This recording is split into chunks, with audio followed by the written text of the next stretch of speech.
Vamos abrir as nossas Bíblias, irmãos, nesse momento no livro de Atos dos Apóstolos, capítulo de número 15 e verso de número 11.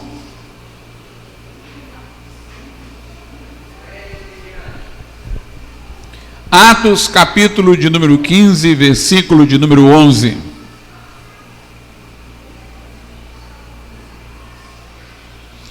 Diz assim a palavra de Deus: mas cremos que seremos salvos pela graça do Senhor Jesus Cristo, como eles também.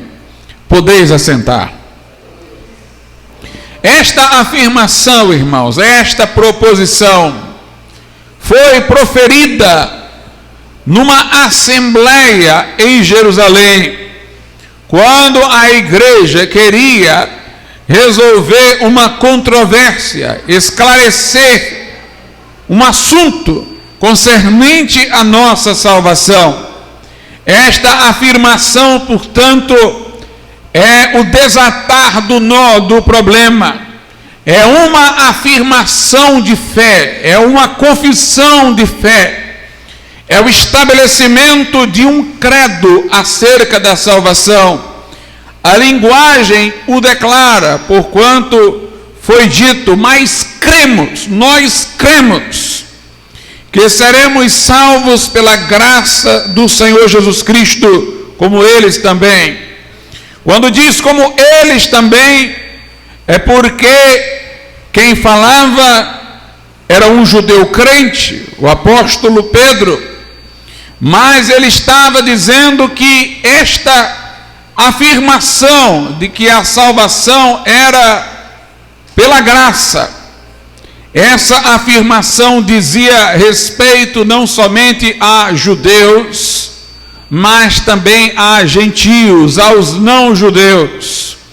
Ou seja, essa afirmação, esta crença sobre ser a salvação pela graça, valia universalmente, valia tanto para judeus como para gentios, tanto para judeus como para não judeus. Era, portanto, uma afirmação de fé de valor universal. Era uma afirmação de fé que poderia ser dita em relação a todos. Deus não tem uma forma de salvar uma pessoa e outra forma de salvar outra pessoa. O modo de Deus operar para a salvação dos homens é o mesmo, o caminho, o método é o mesmo. Não existe aquela história de que muitas religiões levam a Deus, muitos caminhos levam a Roma, de que Deus pode salvar de variadas formas. Não, Deus tem um caminho só para salvar, sejam judeus, sejam gentios, sejam judeus, sejam não judeus.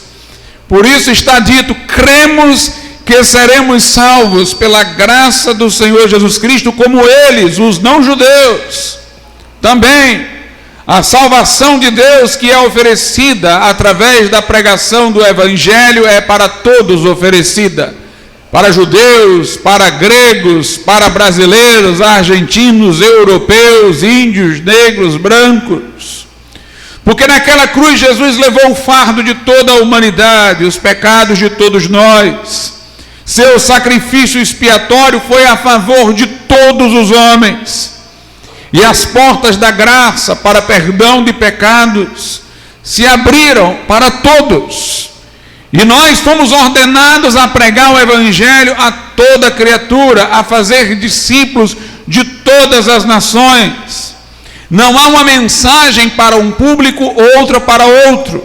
Não há um oferecimento de caminho para a salvação de um jeito para um público e outro caminho para outro. Cremos que seremos salvos pela graça do Senhor Jesus Cristo, como eles também.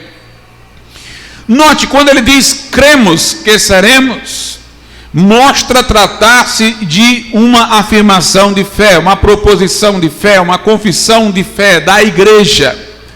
Algo, portanto, que como cristão nós temos que reconhecer, aceitar e proclamar. Trata-se, entretanto, de uma afirmação de fé não abstrata, mas concreta. Ele não diz: cremos que os homens serão salvos pela graça de Deus. Ele diz: cremos que nós seremos. Na verdade, esta proposição não apenas revela a crença sobre a salvação pela graça, mas revela daquele que falou a convicção que tinha acerca de sua própria salvação. A convicção pessoal da salvação. O crente não apenas é salvo pela graça, ele crê que é salvo pela graça. Ele tem convicção da posse da salvação através da graça de Deus. Então, mais do que uma confissão de fé que possa ser reproduzida num catecismo, lida, ensinada, aqui nós temos uma afirmação pessoal. Se aparecesse num catecismo, apareceria: nós cremos que a salvação é pela graça, mas aqui diz: nós cremos que nós seremos salvos pela graça. Mais do que uma confissão abstrata, genérica de fé, é a expressão de uma convicção pessoal. Pedro tinha certeza da sua salvação através da graça de Deus. Todo aquele que é salvo tem certeza da sua salvação. Há inclusive uma tradução que nem fala no futuro, seremos, mas no presente, somos, cremos que somos salvos pela graça de Deus, pela graça do Senhor Jesus Cristo. E note, o que está dito então é que a salvação é através da graça de Jesus. Graça quer dizer algo pelo qual não se paga, ou algo que não se merece. Não é uma recompensa pelo mérito, não é uma recompensa pelo esforço, pela diligência, pelas obras humanas. O homem não conquista a salvação através do que faz, mas a salvação vem-nos como um dom, um presente livre de Deus. Vem-nos por graça. Graça quer dizer um favor imerecido, um favor que não se pode merecer, algo pelo qual não se pode pagar, algo que é dado por benevolência, por condescendência, pela disposição de quem dá e não pelo mérito de quem recebe. Então nós não somos salvos através das nossas obras. Se somos salvos por graça, nós não podemos então dizer que somos salvos por obras. A Bíblia deixa isto claro na carta aos Romanos, no capítulo de número 10, no versículo de número 6, aos Romanos 10, verso 6, diz assim: mas se é por graça, já não é pelas obras. De outra maneira, a graça já não é graça. Se porém é pelas obras, já não é mais graça. De outra maneira, a obra já não é obra. Como é claro esse texto, irmãos, como ele é inequívoco, como ele é transparente. Ele está dizendo que se a salvação é pela graça, não pode ser pelas obras. Senão a graça não é graça. E se for a salvação pelas obras, não é por graça. Senão a obra não é obra.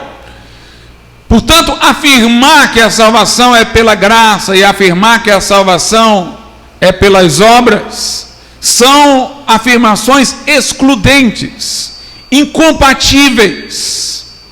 Não podem as duas serem ao mesmo tempo verdadeiras. Um dos erros que nós criticamos no romanismo, no catolicismo romano, é porque se ensina na igreja de Roma que a salvação é pela graça e pelas obras. Como se, dependendo de nossas obras, nós não atendêssemos a tudo que Deus requer. Mas alguma coisa nós temos que fazer e a graça vai complementar. Ou a graça vai dar um empurrão para você seguir com as suas obras, ou então a graça vai aparecer preenchendo a lacuna daquilo que as obras não conseguiram merecer ou completar. De maneira que se ensina no romanismo a salvação por graça e obras. Diz-se que a graça vem pelo batismo, mas que a pessoa precisa dar desenvolvimento a essa graça recebida no batismo pelas obras, para merecer o céu. Diz-se que a pessoa, pela graça, poderá entrar no céu, mas terá que fazer compensação por atos não resolvidos aqui na terra, no purgatório. Mas a Bíblia é clara nesse texto. Diz que se a salvação é pela graça, não pode ser pelas obras, senão a graça não seria graça. E se for pelas obras, também não pode ser pela graça, de outra forma a obra não é obra. O texto lá de Atos que lemos então está excluindo qualquer possibilidade de ser a salvação pelas obras, porque diz: nós cremos que nós seremos salvos pela graça de nosso Senhor Jesus Cristo, nós os judeus, como eles os não judeus também. É, portanto, a salvação pela graça oferecida tanto a judeus como a não judeus. Mas dizer que a salvação é pela graça não significa que estejam todos automaticamente salvos. A graça de Deus é oferecida a todos os homens, mas há um meio de recebê-la. Note, a palavra que eu utilizei, um meio não representa algo que se tenha que fazer para merecer a graça. Não é um custo. De outra forma, a graça não seria graça. Um meio é um instrumento de apropriação da graça. Eu vou lhes dar um exemplo. Se eu chegasse para alguém e cobrasse por esta água um valor, digamos, de R$5, então eu não estava dando essa água de graça. Teria um custo. Mas se eu entregasse esta água a alguém sem cobrar nada, todos admitiriam que eu estava dando de graça. Mas ela mesmo assim não iria saciar sua sede, a não ser que ela colocasse na boca. A boca é o meio de apropriação da água, é o canal pelo qual a água vai entrar no corpo. Por mais que ela estivesse sedenta e eu não tivesse cobrado nada por esta água, tivesse dado de graça, se ela não tivesse um meio de trazer a água para dentro do seu corpo, no caso a boca, ela não saciaria sua sede. Se eu chegasse para alguém, entregasse um presente, oferecesse um presente, não cobrasse por ele, estava dando o presente gratuitamente. Mas se a pessoa não estendesse a mão para recebê-lo, não teria como se apropriar dele. Então a graça não tem um custo. Deus não cobra pela graça. De outra forma, a graça não é graça. Mas existe um meio de apropriação. Como existe um meio de apropriação da água para o corpo, que é através da boca. Como existe um meio de receber um presente, que é estendendo as mãos. Isso não é o preço para receber o presente, ou beber a água não é o preço da água, é o meio de apropriação. Existe um meio de apropriação da graça, e este meio é a fé no Senhor Jesus Cristo. A Bíblia deixa isso claro em 2 versículos, e eu acrescentaria mais um ainda. Em Efésios capítulo 2, versículo de número 8, diz assim, eu vou ler o 8 e o 9, porque pela graça sois salvos. Note, não diz sereis salvos, sois salvos. Portanto, embora seja verdade que também seremos salvos, começamos a entrar na salvação agora, estamos salvos desde agora. Pela graça sois salvos, por meio da fé. A fé é o meio de apropriação da graça. Porque pela graça sois salvos por meio da fé, e isto, ser salvo, não vem de vós, é dom de Deus. Deus oferece a salvação não por aquilo que veio de nós, por aquilo que nós merecemos, fizemos. A salvação é nos oferecida como um dom de Deus pela graça, mas a fé é o estender das mãos espirituais do coração para recebê-la. O verso 9 diz: não vem das obras, para que ninguém se glorie. Não há ninguém que vá chegar no céu se gloriando, dizendo que conquistou, mereceu, porque a Bíblia diz que todos pecaram e destituídos estão da glória de Deus. Não há um justo, nenhum sequer. Se Deus fosse considerar as nossas obras, Ele consideraria com o rigor que sua lei exige. E Tiago diz que se cumpríssemos 9 mandamentos e descumpríssemos um, para Deus era o mesmo que termos descumprido todos. Porque Deus exige obediência perfeita e absoluta. Deus não contabiliza, não põe na balança, não considera uma obediência 50%, 90%. Deus exige 100% de obediência. Deus não tem o semi-justo, mas o justo e o pecador, todo aquele que transgride, ainda que minimamente, é um pecador. Então todos são pecadores, todos pecaram, ninguém pode ser salvo pelas obras, ninguém terá que se gloriar no céu, dizendo que pelas obras mereceu a salvação, mas pela graça sois salvos, por meio da fé, e isto não vem de vós, é dom de Deus. Diz a Bíblia lá em Romanos, no capítulo de número 5, versos 1 e 2, a mesma coisa. Tendo sido, pois, justificados pela fé, temos paz com Deus por nosso Senhor Jesus Cristo. Somos justificados, ou seja, não condenados, absolvidos, inocentados das acusações no tribunal de Deus, através da fé.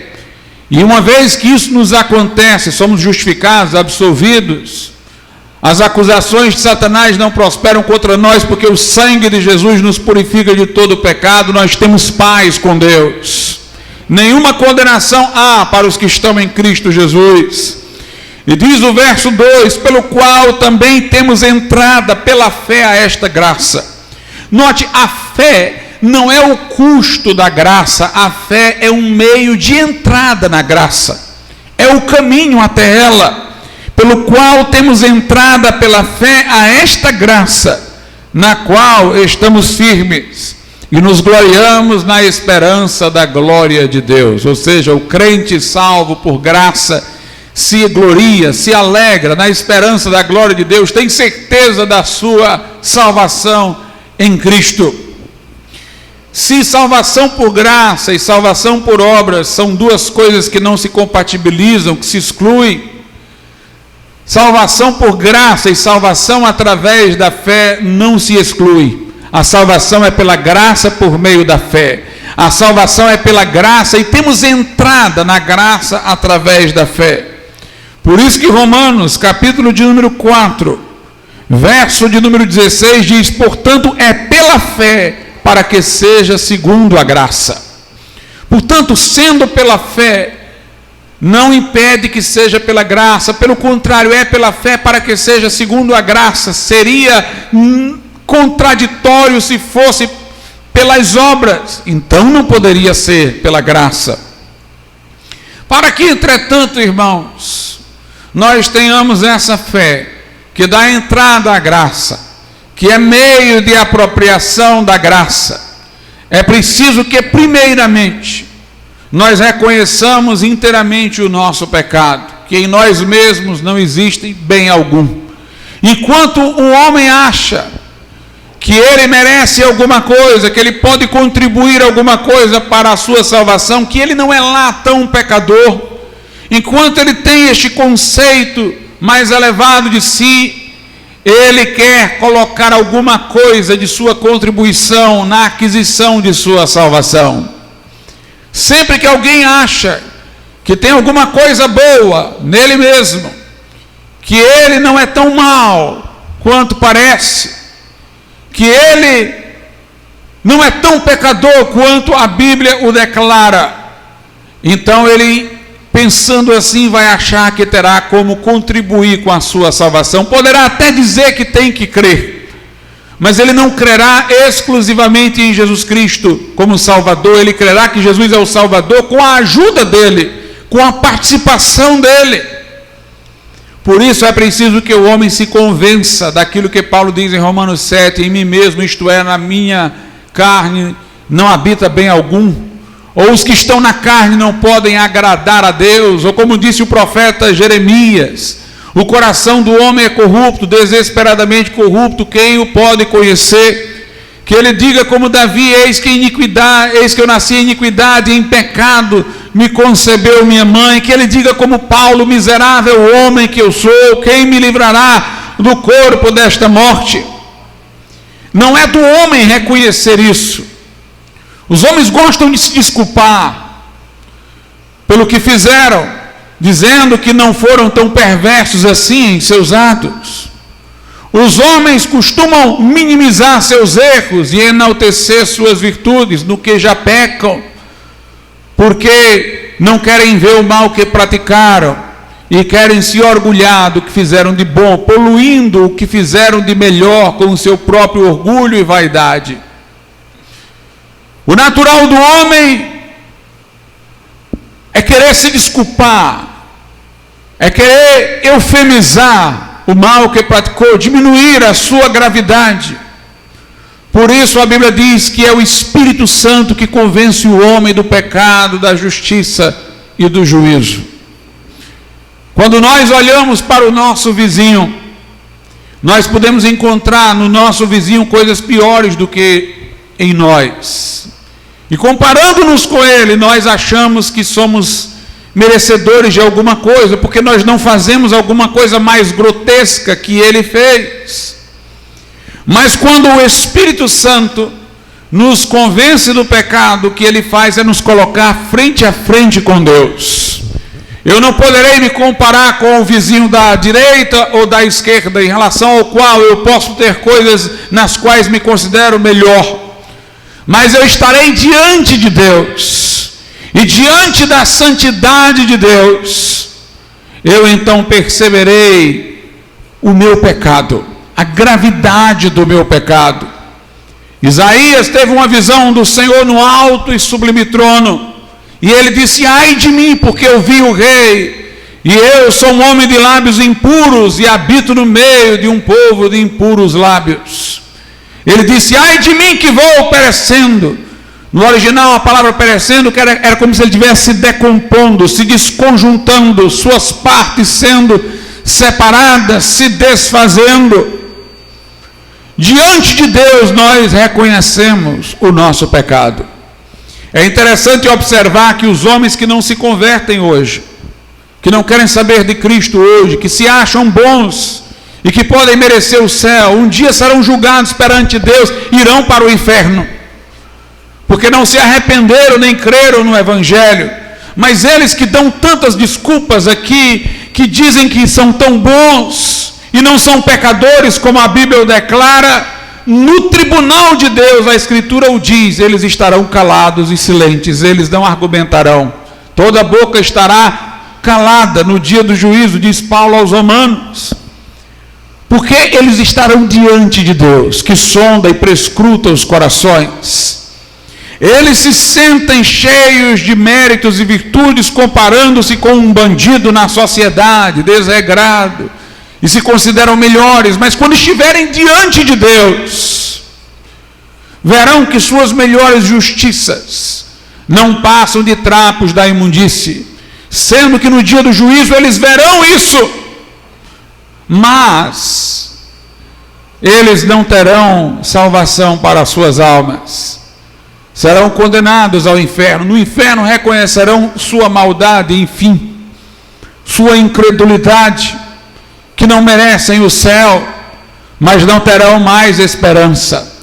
Mas aquele que nesta vida é persuadido pelo Espírito através da pregação do Evangelho, aquele que reconhece o diagnóstico da palavra de Deus, que se enxerga no espelho de Deus, que deixa que através da lei de Deus sua consciência desperte do sono e ele vê a si mesmo diante de Deus e vê que nele não há bem algum, ele então não apenas abomina o pecado que praticou, ele abomina o seu coração que estava longe de Deus, e ele vai buscar refúgio na graça. ele vai entender a graça. Para que alguém possa confiar na salvação inteiramente pela graça de Deus, é preciso que ele esteja paralelamente convencido de que ele é incapaz de oferecer qualquer coisa a Deus que mereça a salvação. Por isso, meus irmãos, a fé pela qual somos salvos não é uma fé que se aprende por um processo de educação, não é uma fé que se aprende pela repetição, é uma fé que nasce de uma experiência existencial, pessoal, onde alguém, através da palavra de Deus, vê que é inteiramente pecador, se entristece pela sua condição, se arrepende dos seus caminhos, mas vai se abrigar para obter perdão e salvação na graça que se oferece no Evangelho de Cristo.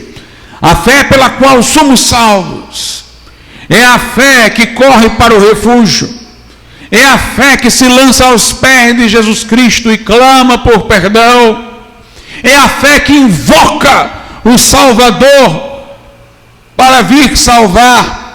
Ela é o grito do coração por socorro ao único que pode nos salvar. Cremos que seremos salvos pela graça do Senhor Jesus Cristo, como eles também. Pela graça sois salvos, por meio da fé. Isto não vem de vós, é dom de Deus. Não vem das obras, para que ninguém se glorie. Temos entrada à graça através da fé, na qual estamos firmes e nos gloriamos na esperança da glória de Deus. Mas a graça, apesar de ser um favor imerecido, ela teve um custo. Veja só, para nós a salvação é oferecida por graça, mas ela teve um custo que não fomos nós que pagamos, foi outro que pagou, para que ela pudesse ser oferecida a nós como dádiva, como graça. Obviamente um Deus justo não iria simplesmente fazer sua lei ir para a lata do lixo. Deus estabeleceu na sua lei o que era pecado, o que não era. Deus havia dito: a alma que pecar, essa morrerá. Deus, meus irmãos, já trazia pela lei maldição sobre o descumpridor, que não a cumprisse por inteiro, conforme diz Paulo aos Gálatas. Deus não ia simplesmente ter dito tudo isso e desconsiderado a sua lei. Para Deus nos ser gracioso, o pecado tinha que ser pago, a dívida quitada, a sentença de alguma maneira teria que ser cumprida. A boa nova do Evangelho, Evangelho quer dizer boa nova, boa notícia, é que outra pessoa cumpriu a sentença que era para nós. Outra pessoa quitou a dívida que era nossa, para que a salvação nos fosse oferecida por graça. E essa pessoa foi a pessoa de Jesus. Por isso nós cremos que seremos salvos pela graça do Senhor Jesus Cristo. Ele é o portador da graça, porque foi Ele que pagou o preço. Ele foi quem derramou sangue para expiar a nossa culpa, para aplacar a ira de Deus, para satisfazer a justiça da lei. Recebeu a retribuição pelos nossos pecados, o justo pelos injustos, para levar-nos a Deus. Ele é o sacrifício expiatório, é o Cordeiro de Deus que tira o pecado do mundo. A Bíblia diz o seguinte, em Romanos capítulo de número 3, versículos 23 em diante. O 23 mostra o problema, porque todos pecaram e destituídos estão da glória de Deus. O 24 mostra porque agora, apesar de estarmos separados da glória de Deus e sermos pecadores, existe salvação para nós através da graça, porque alguém pagou a redenção por nós. O verso 24 diz: sendo justificados gratuitamente pela sua graça, pela redenção que há em Cristo Jesus. A expressão redenção indica um preço pago. Redenção é resgate, como se alguém tivesse sido sequestrado e um preço de resgate fosse pago para ele ser livre. A nossa redenção, o nosso preço de resgate foi pago por Cristo. A salvação é nos oferecida por graça, mas através da redenção que há em Cristo Jesus. A redenção não está em nós, não fomos nós que pagamos o preço. A redenção está em Cristo. João no Apocalipse vê uma multidão de pessoas de todas as línguas, tribos e nações, e diz: esses são os que foram comprados pelo sangue do Cordeiro. O crente, meu irmão, é alguém que foi resgatado com preço que ele próprio crente não pagou, mas Jesus pagou por ele ao verter sangue na cruz do Calvário. A redenção não é nossa, não está em nós. A redenção pela qual somos salvos é a redenção que há em Cristo Jesus. E o verso 24 mostra que porque ele pagou a redenção, agora tudo vem de graça para nós. E veja como a Bíblia é insistente em que é por graça. Diz: sendo justificados, nós somos justificados, inocentados, absolvidos, perdoados no tribunal de Deus, gratuitamente pela sua graça. A Bíblia é redundante, diz que nós somos justificados, ou seja, salvos, absolvidos, gratuitamente por graça. Poderia dizer só gratuitamente, poderia dizer só por graça, mas diz gratuitamente por graça. Para nós é gratuito, para nós veio por graça, mas para Jesus houve um preço. Nós somos justificados gratuitamente por sua graça, pela redenção que há em Cristo Jesus. Primeiro todos pecaram e foram apartados da glória de Deus, mas agora pela redenção que há em Cristo Jesus, o crente é justificado gratuitamente por graça.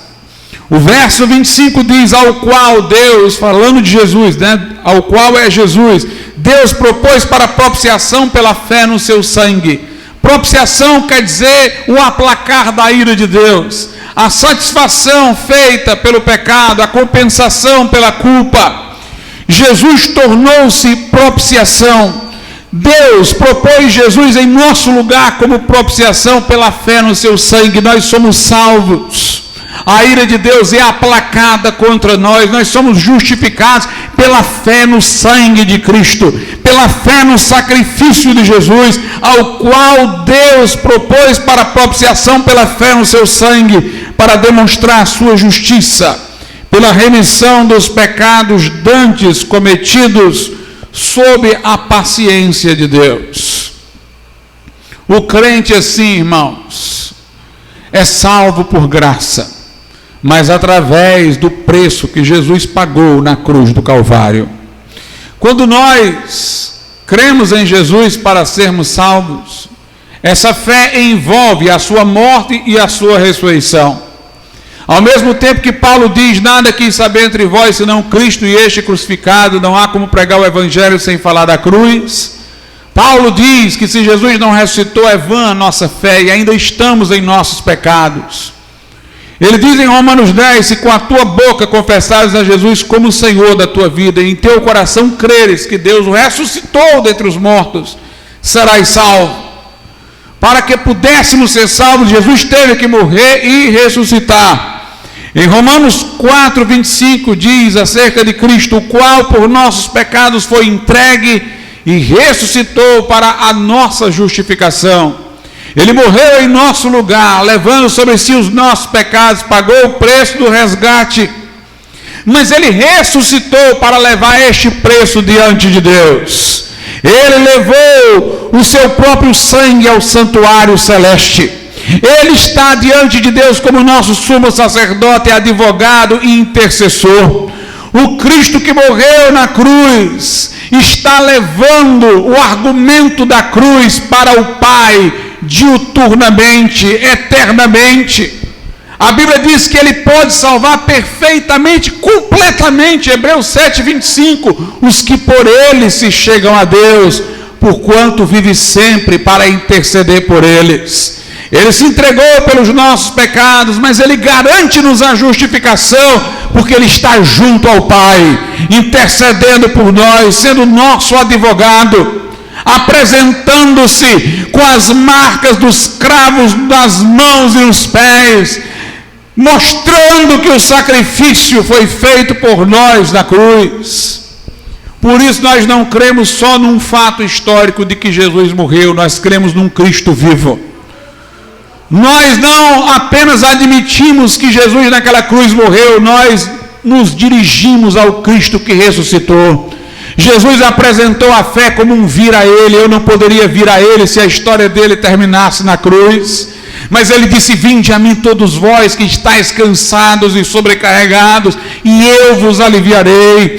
Ele disse: quem tem sede, vem a mim e beba. Ele disse: o que vem a mim, de maneira nenhuma o lançarei fora. Eu vou ao Cristo ressuscitado. A sua ressurreição assegura para mim o valor da sua morte. Sua morte não vai ser esquecida, porque aquele que morreu, ressuscitou, está à direita de Deus Pai. Em Romanos 5, no verso 9, diz: logo muito mais agora, tendo sido justificados pelo seu sangue, seremos por ele salvos da ira. Alude-se aqui à morte e à ressurreição de Jesus. Eu fui justificado pela fé no seu sangue, eu fui absolvido no tribunal de Deus pela fé no sangue de Cristo, no sacrifício dele. Mas muito mais, eu que já fui justificado pela fé no seu sangue, serei salvo da ira por ele que está junto do Pai. Se através do seu sacrifício minha dívida foi quitada, muito mais eu terei certeza da minha salvação por intermédio dele que está junto do Pai. O verso 10 continua essa ideia, Romanos 5:10. Porque se nós, sendo inimigos, fomos reconciliados com Deus pela morte de seu Filho, muito mais, tendo sido já reconciliados, seremos salvos pela sua vida, pela sua ressurreição. Se quando eu não era crente, ele morreu por mim, e agora, sendo crente no valor de sua morte, no seu sangue, eu fui justificado, reconciliado com Deus, já não sou mais inimigo. Se isso já é fato, muito mais eu posso estar seguro do futuro, através da sua vida. Ele está à direita de Deus.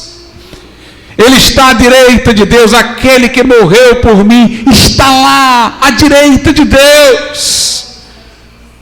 Se fui reconciliado pela sua morte, muito mais estarei certo da minha salvação por causa de sua vida, porque ele está lá junto ao Pai. Por isso que a Bíblia diz: se Deus é por nós, Romanos 8, quem será contra nós? Quem tentará acusação contra os escolhidos de Deus? Deus os justifica, quem os condenará? Se Deus não nos negou a seu próprio Filho, antes o entregou por nós todos, como não nos dará com ele todas as coisas? Agora veja a sequência do raciocínio: porque foi Cristo que morreu, sua morte pela qual nossa dívida foi paga. E antes quem ressuscitou, diz Paulo aos Romanos 8, e que está agora à direita de Deus e intercede por nós. Aquele que morreu vive para ser o intercessor dos crentes. Aquele que sangrou na cruz está vivo à direita do Pai para ser o nosso advogado, para ser o nosso intercessor. Nós cremos na sua morte e entregamos a Ele as nossas vidas. Chegamos-nos à cruz para que Ele seja o nosso Salvador, e chegamos ao Cristo ressurreto para que Ele seja o Senhor das nossas vidas. Ele é o nosso Senhor e Salvador. É aquele que por nós morreu e por nós vive, intercedendo junto ao Pai. Cremos que seremos salvos, não porque fizemos alguma coisa, nós nada merecemos senão o inferno. Nós cremos que seremos salvos pela graça, e cremos que existe graça oferecida para nós, porque Ele morreu pelos nossos pecados, porque Ele está vivo junto ao Pai, intercedendo por nós. Seremos salvos pela graça, mas como diz Pedro lá no texto, a graça é a graça do Senhor Jesus Cristo. Não existe outro caminho de salvação. Pedro diz: cremos que seremos salvos pela graça do Senhor, como eles também. Não existe duas portas, dois caminhos, senão um só. Portanto, arrepende-te do teu pecado, reconhece a tua transgressão e olha para Jesus, vem a Ele, entrega a Ele a tua vida, pela fé, que não é o custo da salvação, mas o meio de apropriação. Recebe o dom inefável, recebe o presente de Deus, a dádiva da vida eterna, salvação através de Jesus Cristo. Vamos ficar de pé.